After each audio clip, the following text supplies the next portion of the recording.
Benefactor underwriting for this broadcast has been provided by a grant from Republic Bank. The power of red is back. Major underwriting support for this broadcast has been provided by grants from New York Community Bank, M&T Bank, Perfect Building Maintenance, Customers Bank, Collins Building Services, Marks Paneth. Additional underwriting support has been provided by grants from AmTrust Title, Bank of America, Capital One Bank, Douglaston Development Levine Builders, Flushing Bank, Friedman LLP, Handro Properties LLC, Handler Real Estate Organization, Investors Bank, James D. Kuhn Real Estate Institute at Syracuse University, John Catsimatidis Red Apple Group, New Banks, Meridian Capital Group, Ocean First Bank, RPW Group, TD Bank, the One Stop Property Group, and these friends.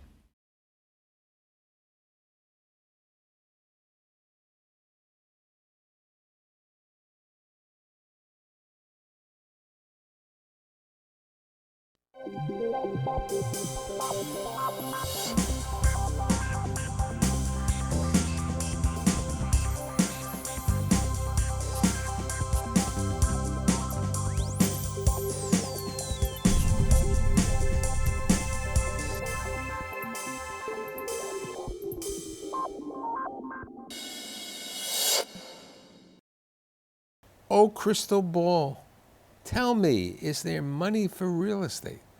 Are the banks lending? Are the funds lending? Are the governmental agencies? I don't know the answer, so today I've assembled this group of leading bankers to provide their insight on money for real estate. My guests include Andrea Wagenseller, who is the Senior Vice President, Commercial Real Estate at M&T Bank. J.J. Weinstein, also known as Jacob Weinstein, who's the Senior Vice President for Commercial Real Estate and Bridge Lending at Customers Bank.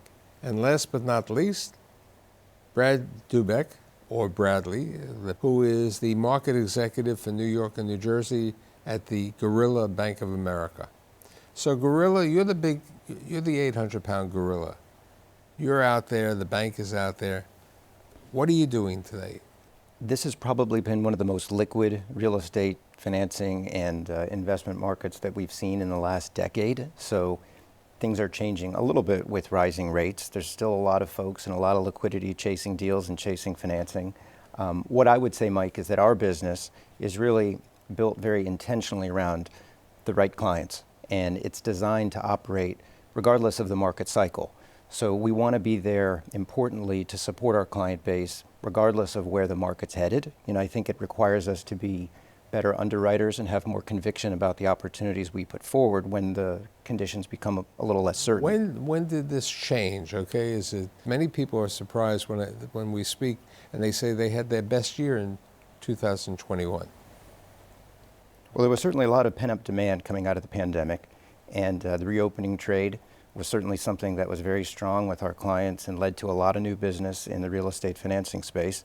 Heading into 22, at least to me, is where we started to see the market become a little less certain. I think a lot of folks did a lot of transactions. They had seen, terrific growth in their portfolios, and whether or not they intentionally decided to take a pause or maybe interest rates started to rise for the first time at the same time, that seemed to mark a little bit of a slowdown. So what happens with the interest rates? They were great and people were locking in these 5-year deals, some under 3%, okay? It was really a different time. Now the rates are up. The 10-year T is over 3. People want to lock in rates, and that's a question of, are you locking in rates at commitment? Are you locking in rates at closing? What are you seeing? So it's interesting. In the market right now, it's been years since we had a fundamental shift in rising rate environment, and I would say that many lenders actually might not remember being in that type of environment. And so I think that when you look at conservative underwriting, maybe, like our institutions, we don't need to change a lot of the way that we're looking at deals. But I certainly think it changes the picture for our customers and the way that they're thinking about leverage and what makes a smart acquisition move and the type of leverage that they want to use. So it is bringing about some separation and disparity in the market, whereas I think when we started this year, we were all chasing the same deals. Debt funds were going after multifamily and places where you thought you had a traditional home run for a particular type of lending. Those lines are much more blurred now. Rate at commitment of letter, rate at the closing, what are you doing? So I'll speak to floating rate deals. They always have been, from a bridge standpoint or construction lending standpoint, subject to floating until the day of closing and then floating after closing. But I will say there is a little bit of concern with negative leverage, becoming a factor where cap rates haven't moved that much, but interest rates have moved. And so now you have people potentially closing on assets where the cost of financing is upside down relative to the cap rate. And so you wonder sometimes how some of these acquisitions are going to make money at the end of the day. You were saying before we began the taping that it may be smart to not invest in real estate if you're an investor, because you're getting over 3% on a 10-year and you don't take a risk reward on that. I think Andrea said it. Rates have been low for so long that many investors and many bankers haven't seen any other environment. So when you see the risk-free rate move up as high as it has, as quickly as it has, with an expectation it may go higher, you have to look at the math, taking the risk asset and the non-risk asset and deciding whether or not you're being paid sufficiently for taking risk and doing all the hard work that our clients typically put in value-add real estate. So here's my question. What are the assets that you like? What are the assets that you limit your risk? Well, I think, of course, as most other bankers would say, we like multifamily. You can reprice easily in an inflation-driven environment and rising rates. You can react quickly. Quickly in certain markets. You can't reprice in New York City, especially with the 421As and the rent regulations are having an effect. Yes, although I think we averted a bit of a crisis with good cause eviction not making its way through the system. That would have really hurt the ability to raise rents and justify those low cap rates that people are paying today. So I would say yes on the rent stabilization, historically rent stabilized product, but for market rate assets, that's really I think what's driving the continuous kind of low cap rate environment is people just baking in a lot of rent growth into their pro formas, which is, it's hard to say. It's market by market whether or not there's room to run on that play. So you're like the new kid on the block, not in banking, but you're the new kid in the block with regard to the bank. Okay, the bank is maybe 8, 9 years of age, and they're evolving, they're growing. They're over $20 billion in assets and all this. So what are you looking to do? What is your role, and what type of loans do you like in this environment? It's sponsorship oriented. Banks always should be, in my opinion, and always will be, client first, sponsor first, relationship first. So what we're looking to do on the new bridge lending platform we have is sort of your 65% LTC, LTV, leaning into a business plan that a good sponsor is executing, taking the NOI from here to up here. And that at its core, that's really what it is. Big question. What's a good sponsor? And I pose this as a really interesting point. There are some very young people who have gone into the business. They've worked for XYZ developer.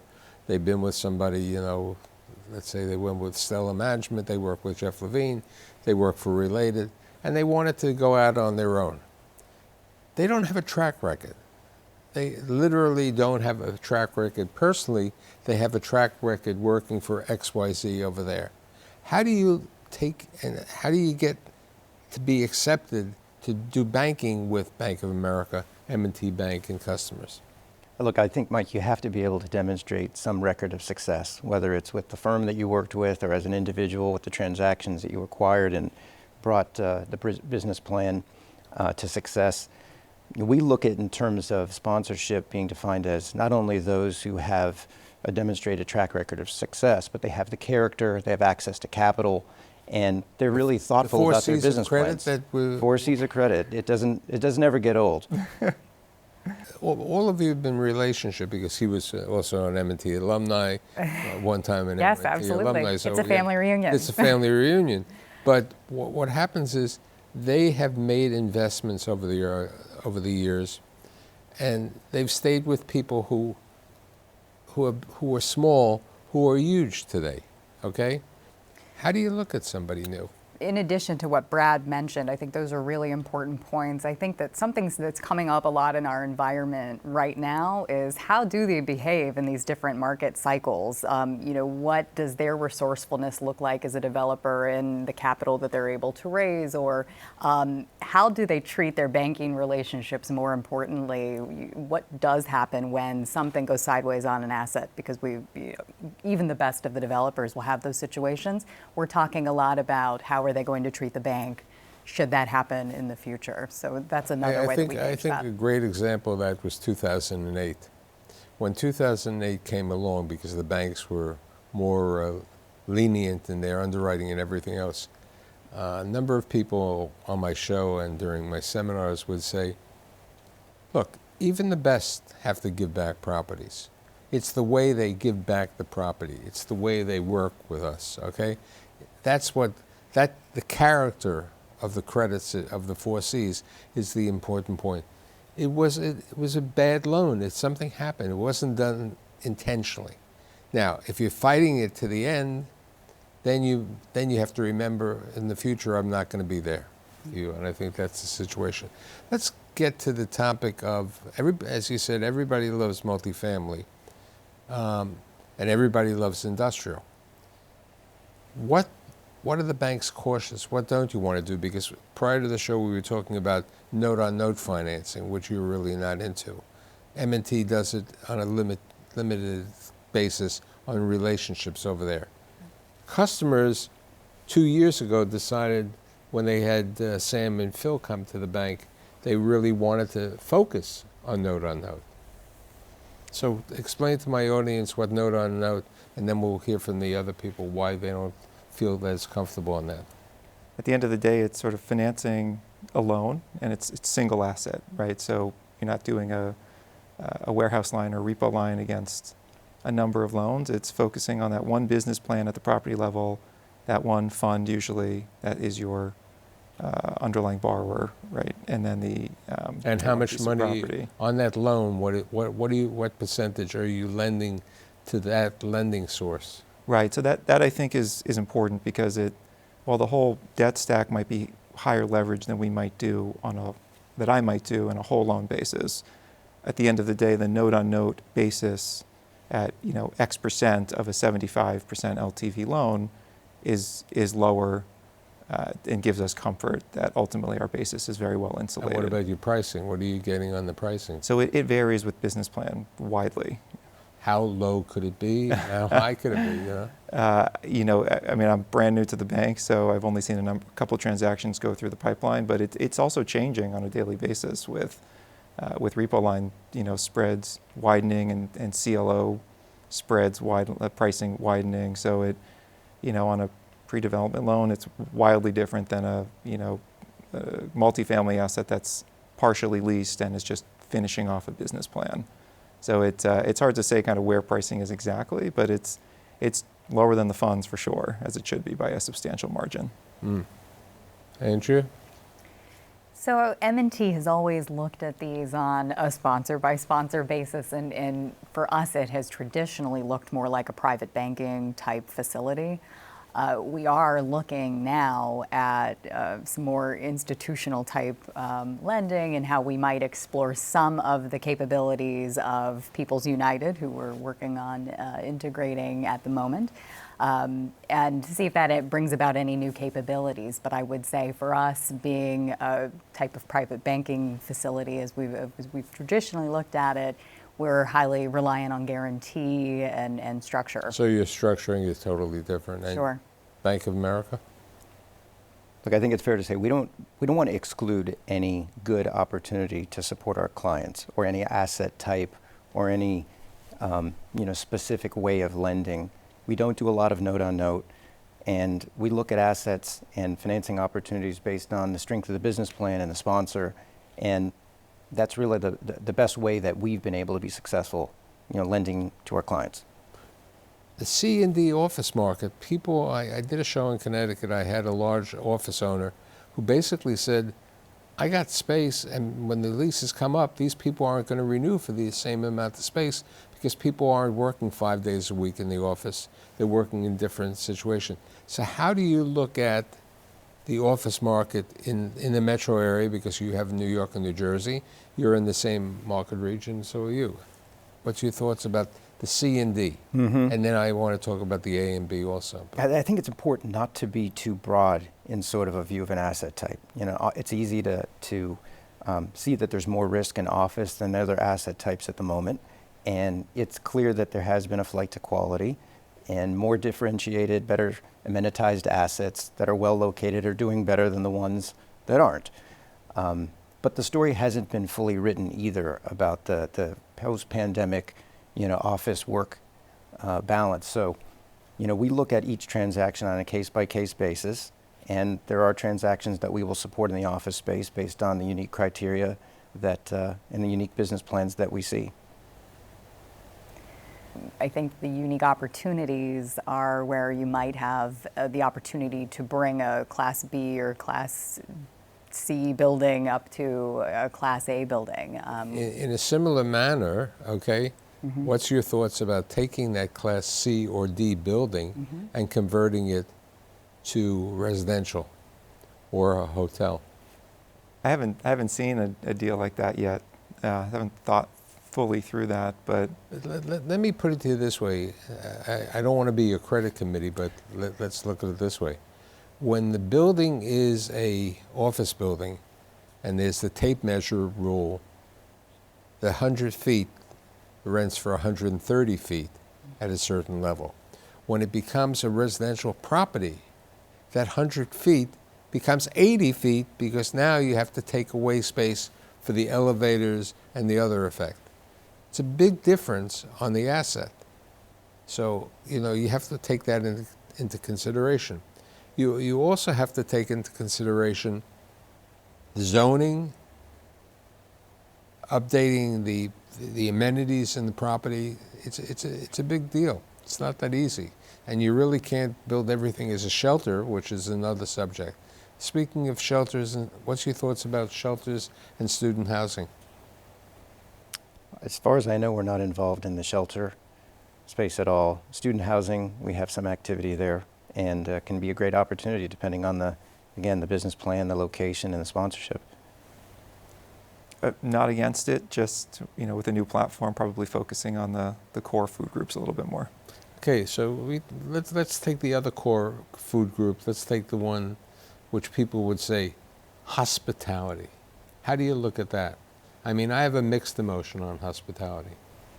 What's your thoughts?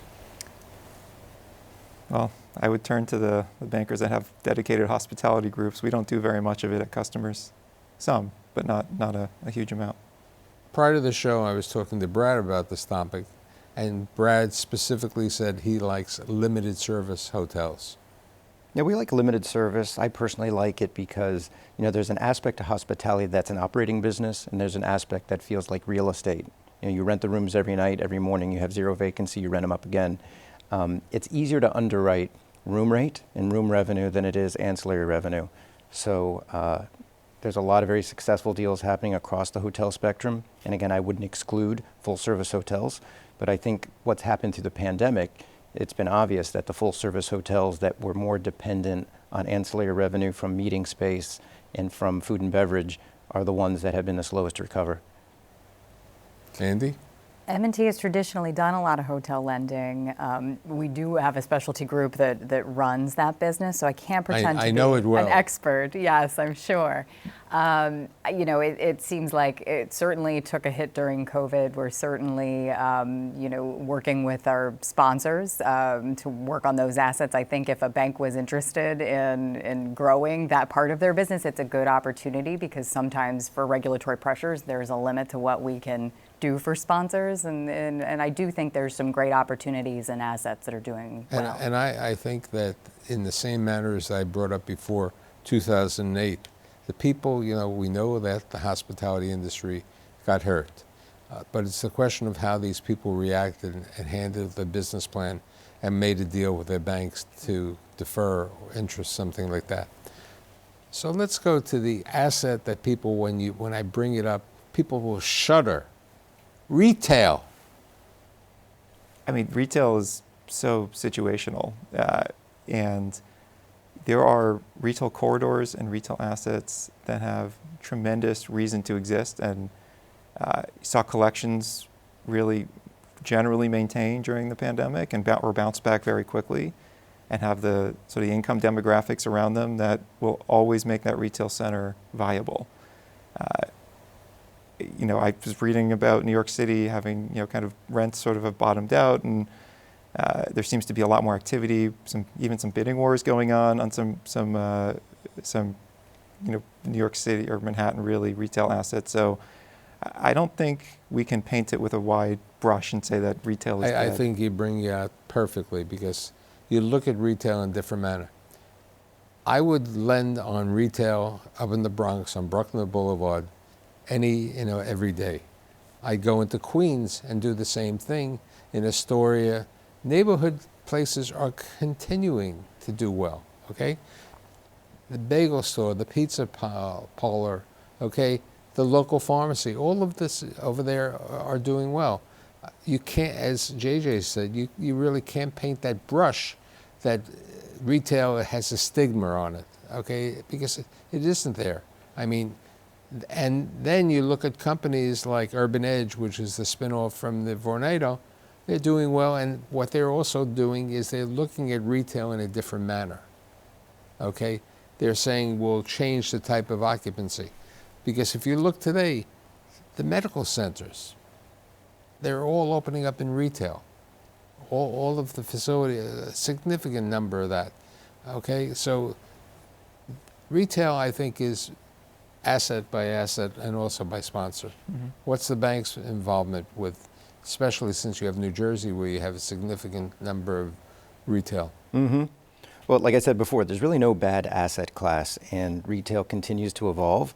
There was a transition happening in retail before the pandemic, and it's changed course a little bit, but we're seeing a lot of retail very strongly come back. We're seeing people out shopping again, and that's creating opportunities to buy assets and finance them and execute business plans. So for the right location and in the right markets, it can be a great investment. I agree. I think we've seen really positive results from all the neighborhood retails, and those are the deals maybe that we've done in the past couple of years. I think we also are thinking very highly of power center type retails, grocery anchored, where you have some nice credit tenants and you can build around those. They're highly successful right now, and the bank has an appetite to look at those. What about conversions of office buildings to residential? I'm talking more in the suburbs. I'm not talking New York City, because I know RXR has done that. A number of people have done that, especially in New Jersey, near you, and other sections. One thing is we should never underestimate the creativity of the folks in the real estate equity business. And, finding the opportunity to take the hotels that close permanently in New York or old office space and reimagine it into something that's relevant and can make money.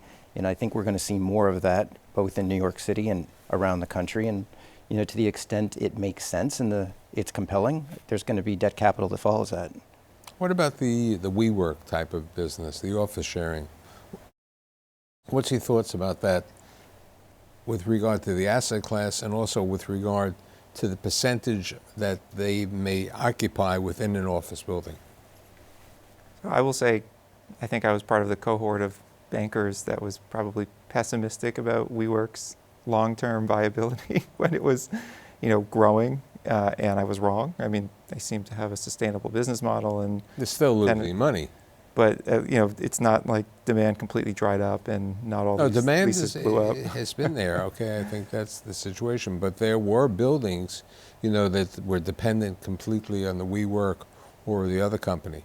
Now, what's interesting is you have companies like Industrious, who is now owned 30% maybe by CBRE, Knotel, which is owned by the Newmark Group. So you've seen a lot of the shift in ownership over there.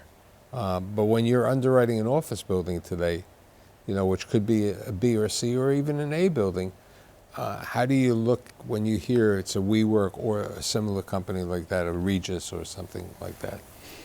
Andy?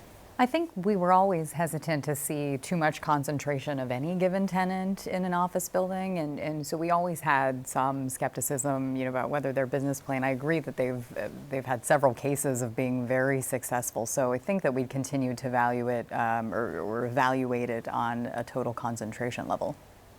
Yeah, I would agree with what Andy said. It's also clear that tenants are demanding sort of a more curated experience and more amenities, whether that's in brand new buildings, but for older buildings where an Industrious or another provider can offer some of the amenities, some of the meeting space, and some of what makes it attractive to be in the office to the tenants in the building, that definitely seems to be a trend. I completely agree. It's all about concentration, and that would be true of any tenant. Right. So looking at my crystal apples over there, they are relatively bright based on sponsor, based on asset class, and based on condition. Hopefully, oil prices will go down. Hopefully the inflation will also be reduced, and things will become brighter. And hopefully, we won't have the 27th variant of the COVID over there and so on. But I'd like to thank Andy, JJ, and Brad, and I'll see you next week.